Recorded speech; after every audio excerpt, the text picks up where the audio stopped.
Hello students, welcome you to my class in Self-History Help. Students, today I would like to teach you the first chapter, what is democracy, why democracy, of class 9th civics. Okay, today we are going to read the first chapter of civics class 9th of the NCERT book, and the chapter name is what is democracy, why democracy. Students, please watch my video very carefully and watch the video till end, and after watching the video, if any question is in your mind, so you can write me in the comment box, or you can ask me any question by writing in your own way. Okay students, so let's start the chapter today. I would like to finish the video in just only one video, so video might be some long. Video थोड़ा लंबा हो सकता है, इससे आपको घबराने की कोई ज़रूरत नहीं है.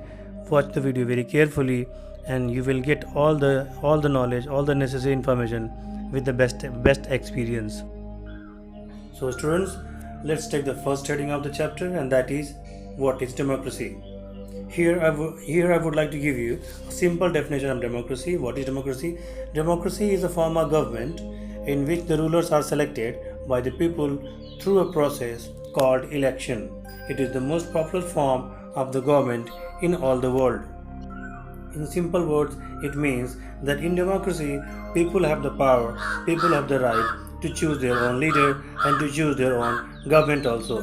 It is the most popular form of the government in all the world. In many countries, democracy forms are accepted with another form also. Since democracy is the most popular form of the government in all the world, so it is spread in all the most countries. For example, in India, in USA, in Sri Lanka, in Pakistan, in England, and in also many other countries, okay, almost in 25% country of the world is having the form of democracy. It means they are having the government, they are having the rulers of the democracy setup. Okay, let's talk about India. In India, democracy is accepted with socialism and with secularism also. In Sri Lanka, federalism plus democracy is accepted. In Pakistan also, democracy is there. And in England also, democracy is there. But in England, democracy is accepted with the format of monarchy. It means in England, you can also have the Queen and you can also have the PM. England में PM भी होते हैं और queen यानी महारानी भी होती हैं. So it has the dual form of government. They have accepted democracy plus with monarchy also. In many countries, many systems are there. But in the comparison of all the other forms of government and all the other systems of government, for example, monarchy, aristocracy, dictatorship, okay, democracy is far better than all these format of the government. In democracy, people have more rights and all the more things other than aristocracy, monarchy and dictatorship. Okay, now what is monarchy? Monarchy means a ruling of kings, and if the king is good, king is just and king is kind, so also all the people would like to live a happiness life. And if the king was not just, if the king was corrupt, so also the country cannot be developed on their own vacancies. Now aristocracy means many people would like to run the government. If many people would like to run the government, so they would like to condemn the country. And what do you mean by dictatorship? In dictatorship, only one person will lead as a government. He himself is the law, he himself is the PM, he himself is the president, he himself is all in all in that kind of government. For example of dictatorship, General Gaddafi in Libya, Hitler in Germany, Fidel Castro in Cuba, and present time Kim Jong-un in North Korea. These are the examples of dictatorship. Okay, some countries are having communism with socialism. For example, in Russia, communism is also there, but socialism is also there. But if you take the example of China, so in China there is no democracy, only communism is there, and communism along with no socialism. In communism in China, people are not given so much rights. In the comparison of Indian people have given all the rights. In China, only one radio channel and only one news agency.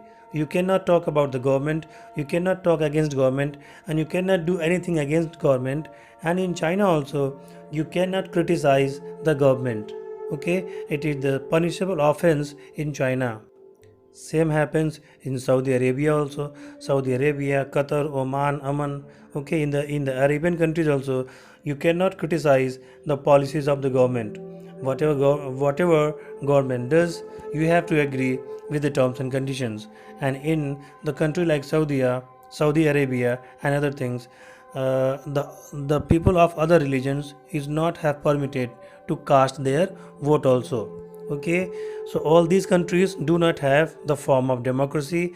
They are having different form, but they do not having democracy. The countries like China, Saudi, and many countries, they do not support the system of they do not support the system of democracy. That is the reason democracy is better than other form of government.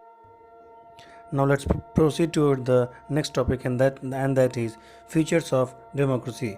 Democracy की क्या खासियत है, उसके main points क्या हैं, अब आपको इसमें बताए जाएंगे. Now number one, people have fundamental rights. Okay, so in democracy people have fundamental rights. People have many rights. People have right to education, people have right to opportunity, people have right to job, people have right to speak, people have right to choose their religion, people have right to choose their religious performance, and many things they will get equal opportunities, they will get all kind of fundamental rights which they can achieve. Okay, and number two, in democracy equal opportunities is given to all. Okay, in a democratic country, each and every citizen of just suppose I'm taking the example of India. So in Indian democracy, each and every citizen is equal. Okay, all the rich, poor, farmers, engineers, all things are equal, and on the basis of caste, on the basis of religion, and on the basis of color, no discrimination can be done to anyone. The Constitution of India doesn't provide any kind of priority to do discrimination on the basis of caste, on the basis of religion, and on the basis of color. Number three, in democracy all have right to vote and choose their type of government. Okay, only in democracy it's given right to people that they have to vote, they have to cast their vote for choosing their own representative, and the representatives of the chosen representatives would like to form a government. Okay, and the government would like to work in the welfare of the people, in the welfare of the common people of India. So people are having absolutely free right to vote and choose their own kind of representative. Whatever representative they want to choose, they have total freedom to choose their representative, and also to choose their state government or their central government. Number four, people have constitution and parliament. Okay, since I've told you that in democracy people have given many kind of fundamental rights and many kind of moral duties they have given. Okay, so to protect their rights, to save their rights, democracy has given us a constitution and parliament. Parliament and constitutions are the protector of all Indians. हम Indians को जो भी rights दिए गए हैं या जो भी हमको मिला हुआ है, वो उसका प्रोटेक्शन कॉन्स्टिट्यूशन करता है.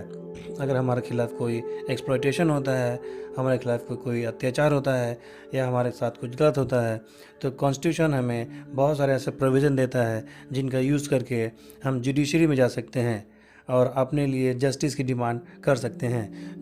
जुडिशरी से मेरा मतलब हुआ कि न्यायपालिका से, जहां हमको जस्टिस मिलता है, जैसे सुप्रीम कोर्ट, हाई कोर्ट और लोअर लेवल के जो कोर्ट होते हैं. हमारे अधिकारों का जब भी वायलेशन होगा या हमारे ऊपर जब भी कोई एक्सप्लॉयटेशन होगा, तो हम उसके विरुद्ध, उसके अपोज में अपनी आवाज़ बुलंद कर सकते हैं, अपनी आवाज़ उठा सकते हैं. और अपनी आवाज़ उठाने के लिए हमको प्लेटफॉर्म दिया गया, और इसी प्लेटफॉर्म का नाम आपका है जुडिशरी. उसके बाद से डेमोक्रेसी से हमें पार्लियामेंट मिलता है. पार्लियामेंट में जो भी हम रिप्रेजेंटेटिव चुनते हैं, और वो जाके पार्लियामेंट के वो मेंबर्स होते हैं, और वो मिल कर के गवर्नमेंट बनाते हैं. और गवर्नमेंट, डेमोक्रेटिक गवर्नमेंट सबके फ़ायदे के लिए, सबके भले के लिए और सबके वेलफेयर के लिए काम करती है. Another beautiful feature of democracy is free and fair electoral competition. Okay, students. So in India, free and fair electoral competition is there. It means whatever party we can choose, whatever representative we can choose. So we have a number of parties, so that we have a number of choice also. Okay, just suppose for example, if BJP is not doing good thing and not taking welfare decision in the welfare decision in, to the people.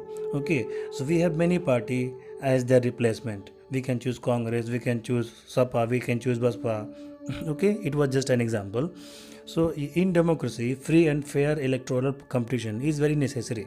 Okay, if single rule system is there, single party and double party system is there. For example, in Britain, Labour Party and Conservative Party. Okay, two parties are there. So people don't have too much choice. Either they have to choose Liberal Party, either they have to choose the Conservative Labour Party, either they have to choose the Conservative Party. Okay, they have no third option. तो अगर labour party अच्छा काम नहीं करती है तो conservative party को चुन लिया जाएगा. लेकिन अगर दोनों अच्छा काम ना करें, दोनों भ्रष्टाचार करें, दोनों करप्शन करें, दोनों ने अगर लूट मार मचा रखी है, तो फिर उसके लिए वहाँ ब्रिटेन के लोगों के पास they have no third option at all. In China also, in China, the election do not offer the people any sincere choice. They have to choose the ruling party and the candidate approved by it. वहाँ पे क्या है कि Chinese communist party है, वही एक party है, और उसी पार्टी के जो पार्टी जिन कैंडिडेट्स को अप्रूव करेगी उन्हें उसी कैंडिडेट में से चुनना है. यानी एक ही पार्टी वहाँ पे है और कोई दूसरी पार्टी वहाँ पे है ही नहीं. तो अब वो पार्टी अगर अत्याचार करती है, भ्रष्टाचार करती है, करप्शन करती है, गलत चीज़ें करती है, या पीपल वेलफेयर के हक में अगर डिसीजन नहीं लेती है, तो फिर सेकेंड पार्टी का कोई चांस वहाँ पे नहीं है. सो इंडिया में this is the main feature. संभावनाएं हैं in India. There are too much parties and too many democracy. However, holding election of any kind is not enough. The election should offer a real choice between political alternatives, and it should be possible for people to implement this choice to remove the existing rulers if they want to do so. Therefore, a democracy must be based on a free and fair election where those currently in power have chance of losing.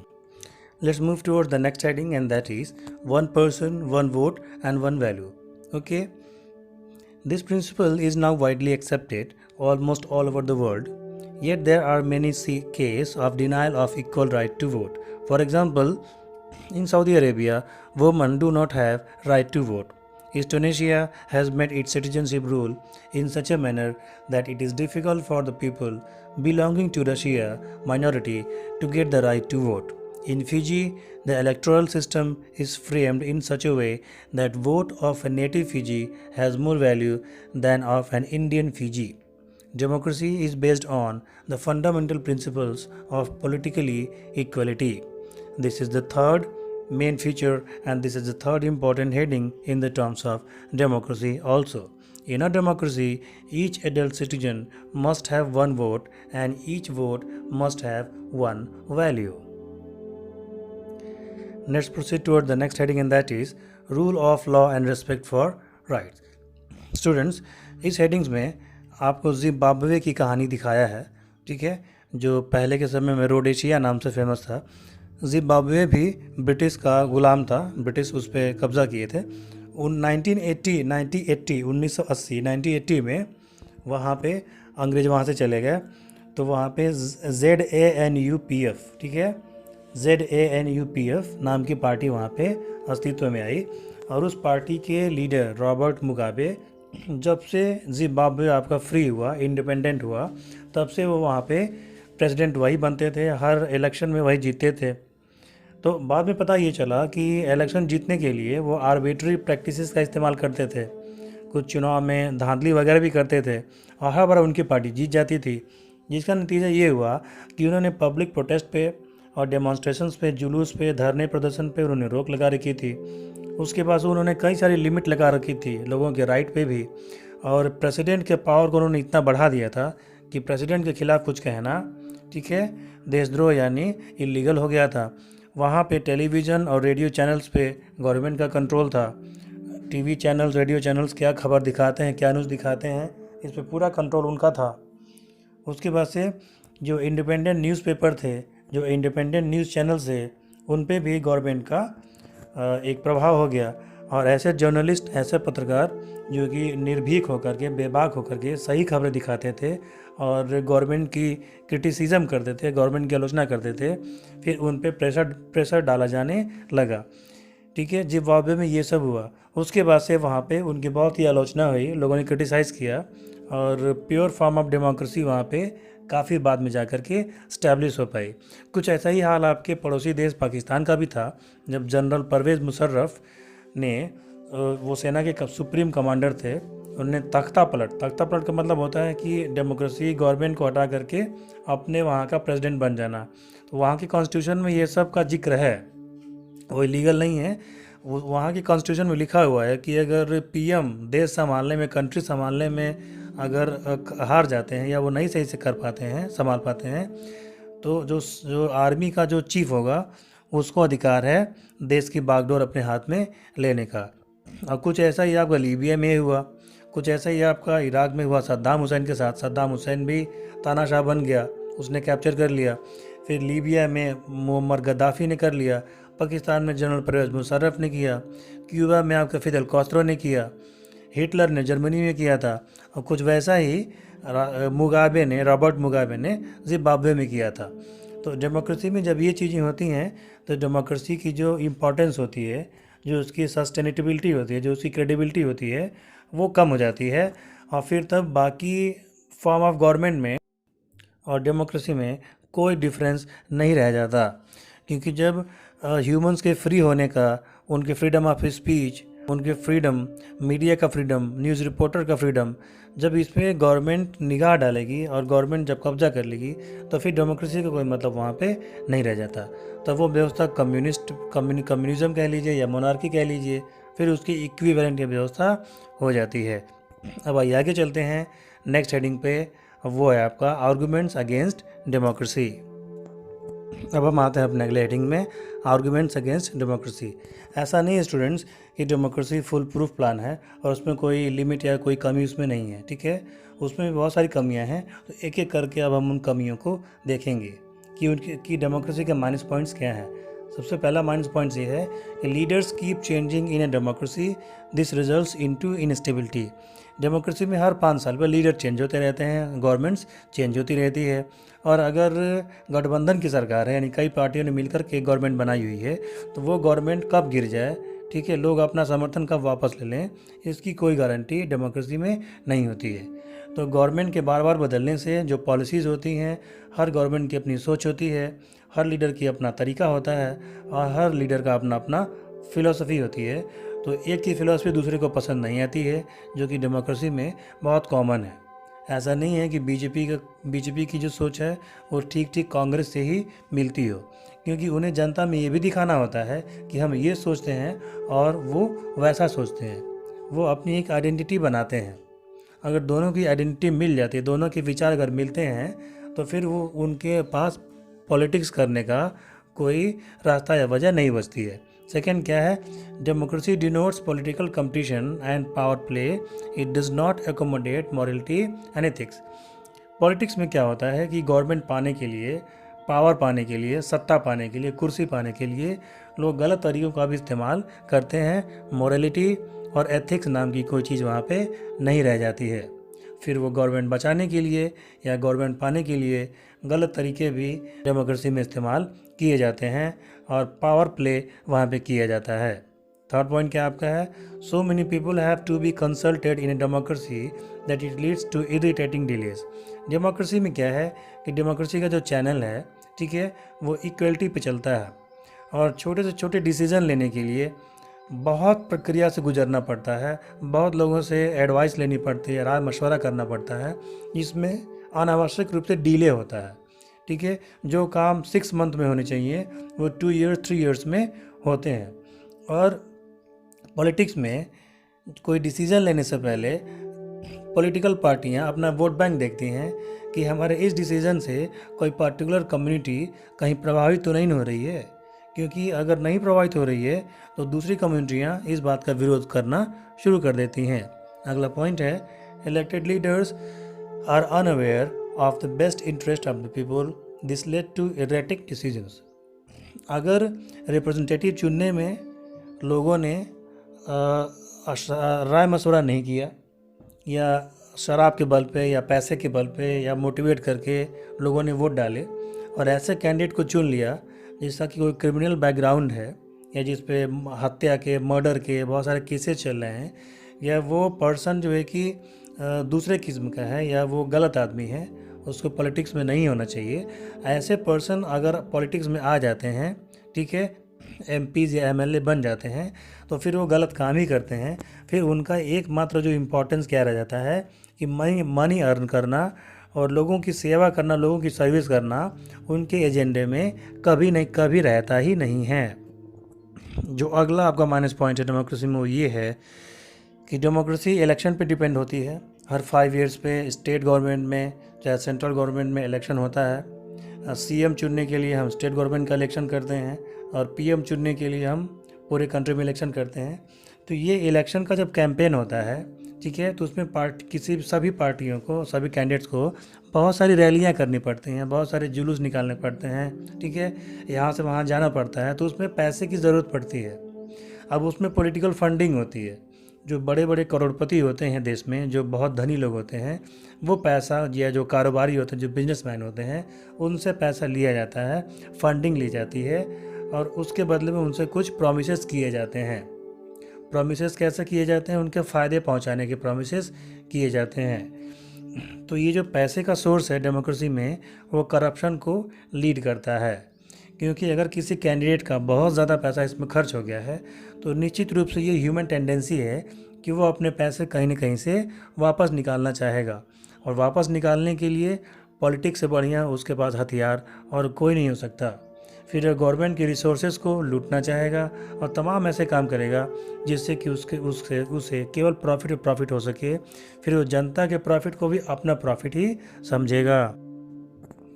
और जो सबसे last minus point है वो ये है कि democracy में जो ऑर्डिनरी पीपल होते हैं, जो साधारण लोग होते हैं, वो उतनी पॉलिटिक्स समझ नहीं पाते, तो कभी कभी वो कन्फ्यूज़न में रहते हैं और उन्हें बेवकूफ़ बनाना डेमोक्रेसी में ईज़िली पॉसिबल होता है। क्योंकि जो पॉलिटिक्स की बात है, जो साइंस की बात है, जो इकोनॉमी की बात है, ठीक है, जो पब्लिक एडमिनिस्ट्रेशन की बात है, प्रशासन की बात है, वो गरीब जनता को या अनपढ़ जनता को या कम पढ़ी लिखी जनता को उतने समझ में नहीं आते हैं। तो वो अपने लीडर्स पे अंधा विश्वास करते हैं, वो अपने लीडर्स के खिलाफ कुछ सुनना नहीं चाहते और अपना दिमाग उसमें वो नहीं लगाते हैं। क्योंकि लीडर की जो पर्सनालिटी होती है वो अगर करिश्माई रही, लीडर की पर्सनालिटी अच्छी अगर है, मतलब ऑलराउंड डेवलपमेंट उसका अच्छा है, तो वो उसको ओवरकम नहीं करने देता है। अब आते हैं अगले हेडिंग में, वो है डेमोक्रेसी में माइनस पॉइंट्स या कमी होने के साथ साथ डेमोक्रेसी में कुछ पॉजिटिव पॉइंट्स भी हैं। डेमोक्रेसी में कुछ अच्छी चीज़ें भी हैं जो कि डेमोक्रेसी को वर्ल्ड की सबसे बेस्ट फॉर्म ऑफ गवर्नमेंट बनाती हैं। Democracy is considered is the best form of government has ever made. Okay, अब ये जानते हैं कि आर्गूमेंट्स, ये डेमोक्रेसी के फेवर में क्या क्या आर्गूमेंट्स हम दे सकते हैं। सबसे पहले कि डेमोक्रेसी का जो एग्जिस्टेंस है, उसका जो अस्तित्व है, वो इंडियन गवर्नमेंट के रेस्पॉन्स से इंस्पायर्ड है। डेमोक्रेसी में कॉन्स्टिट्यूशन होने के नाते या पार्लियामेंट होने के नाते गवर्नमेंट साधारण लोगों यानी इंडियन सिटीजन्स के प्रति रेस्पॉन्सिबल रहती है। वहाँ अकाउंटेबिलिटी होती है और रेस्पॉन्सिबिलिटी होती है। गवर्नमेंट अपने किसी डिसीजन से पल्ला नहीं झाड़ सकती, क्योंकि फिर उसे क्वेश्चन पूछने के लिए मीडिया भी है, फ्रीडम ऑफ एक्सप्रेशन भी है, पार्लियामेंट भी है और कॉन्स्टिट्यूशन भी है। कॉन्स्टिट्यूशन हमको बहुत सारे राइट्स देता है कि हम अपने गवर्नमेंट से सवाल जवाब कर सकें, और अगर गवर्नमेंट की पॉलिसी रॉन्ग है या गलत है या पीपल के फेवर में नहीं या जनता के फेवर में नहीं है, तो हम उनसे बाकायदे सवाल जवाब कर सकते हैं और आप गवर्नमेंट के खिलाफ सुप्रीम कोर्ट, हाई कोर्ट में जा कर के उनके खिलाफ मुकदमा भी कर सकते हैं। इसकी पूरी छूट उसमें रहती है।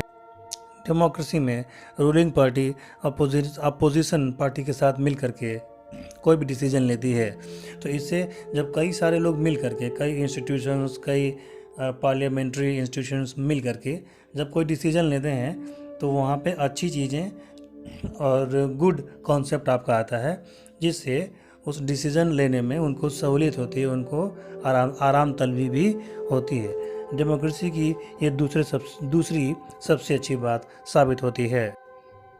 लोगों के रिलीजन, उनके लैंग्वेज, उनके कस्टम, उनके कल्चर और उनके ट्रेडिशन को अगर प्रिजर्व रखना है, उनको सुरक्षित रखना है, तो डेमोक्रेसी से बढ़िया फॉर्म कोई नहीं होती है। क्योंकि डेमोक्रेसी में कोई ख़ास रिलीजन को ज़्यादा ध्यान नहीं दिया जाता, सभी रिलीजन्स को फलने फूलने का, सभी लैंग्वेज का रेस्पेक्ट किया जाता है, सभी कल्चर, सभी ट्रेडिशन का रेस्पेक्ट किया जाता है। तो अगर सर्वधर्म समभाव बनाना है, सभी लोगों को एक नज़र से देखना है, तो उसके लिए डेमोक्रेसी से बेटर और कोई ऑप्शन आपको या और कोई फॉर्म ऑफ गवर्नमेंट नहीं है। डेमोक्रेसी की एक सबसे अच्छी बात ये भी है कि सोसाइटी में, रिलीजन के बीच, सोसाइटी के बीच या पार्टियों के बीच अगर कोई कॉन्फ्लिक्ट है तो कॉन्फ्लिक्ट को डायलॉग के द्वारा, टॉक करके, बातचीत करके दूर करने का डेमोक्रेसी से बढ़िया और कोई सोल्यूशन हो ही नहीं सकता। क्योंकि कम्युनिस्ट में आप गवर्नमेंट के खिलाफ जा नहीं सकते, ठीक है, और डिक्टेटरशिप में, तानाशाही में कोई आपकी सुनेगा नहीं। मोनार्की सिस्टम में जहाँ पे राजा रानी का जब शासन हुआ करता था, तो उस टाइम अगर आप बहुत पावरफुल नहीं हैं तो आपकी बात कोई भी नहीं सुनेगा। डेमोक्रेसी में आपकी बात सब सुनते हैं और आप सबकी बात भी सुनते हैं। सुनने सुनाने के लिए, कहने और सुनने के लिए डेमोक्रेसी सबसे बेस्ट फॉर्मेट माना जाता है। डेमोक्रेसी में किसी भी समस्या का पीसफुली सॉल्यूशन निकलना संभव होता है। बाकी और अदर फॉर्मेट में इसकी पॉसिबिलिटी बहुत ही कम हो जाती है। लेकिन डेमोक्रेसी का जो बेस है, डेमोक्रेसी का जो आधार है, वो इस बात के लिए हमें इंस्पायर करता है कि हार्ड से हार्ड अगर हमारे पास प्रॉब्लम है, उलझी से उलझी अगर प्रॉब्लम है, तो उसको मिल बैठ करके सुलझाया जा सकता है। तो पीसफुली सोल्यूशन के लिए डेमोक्रेसी से बेटर फॉर्म ऑफ गवर्नमेंट और कोई हो ही नहीं सकती। किसी भी कंट्री की आम जनता, लोकल पीपल यानी उनके सिटीजन्स की डिग्निटी, उनका रेस्पेक्ट, ठीक है, उनका कस्टम, उनका कल्चर डेमोक्रेसी में ही सुरक्षित रह सकता है, ठीक है। डेमोक्रेसी हमें ऐसे राइट्स देती है अपने कॉन्स्टिट्यूशन के थ्रू, जिससे नागरिक का गौरव और गरिमा, सिटीजन्स की का गौरव और गरिमा उसमें बचा रहता है। ये डिपेंड करता है क्योंकि डेमोक्रेसी में सबको पॉलिटिकली, जुडिशली, ठीक है, इक्वल माना जाता है। कलर के आधार पे, कास्ट के बेसिस पे, रिलीजन के बेसिस पे उनके साथ कोई भेदभाव करना डेमोक्रेसी में है ही नहीं। हाईली रिच पीपल हों या अनपढ़ लोग हों, बिजनेसमैन हों या गरीब हों, नौकरी करने वाले हों या घर बैठने वाले हों, जितने भी टाइप के लोग होंगे, डेमोक्रेसी उन सब का रेस्पेक्ट करती है और सबको सर उठा करके जीने का, सर उठा करके चलने का हौसला देती है।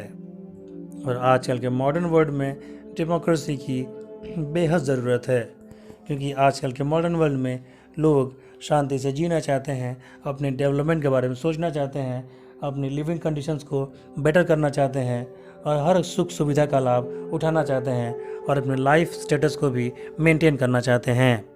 तो इस हिसाब से डेमोक्रेसी से बेस्ट ऑप्शन और कोई नज़र नहीं आता है। इसी के साथ ये चैप्टर आपका फिनिश होता है। कोई क्वेश्चन पूछना हो, चैप्टर कैसा लगा, वीडियो कैसा लगा, आपको क्या समझ में आया और आपको क्या समझ में नहीं आया, ये हमें कमेंट करके ज़रूर बताएं और आप हमसे क्वेश्चन डायरेक्टली भी कर सकते हैं, ठीक है। तो मिलते हैं आपसे अगले वीडियो में।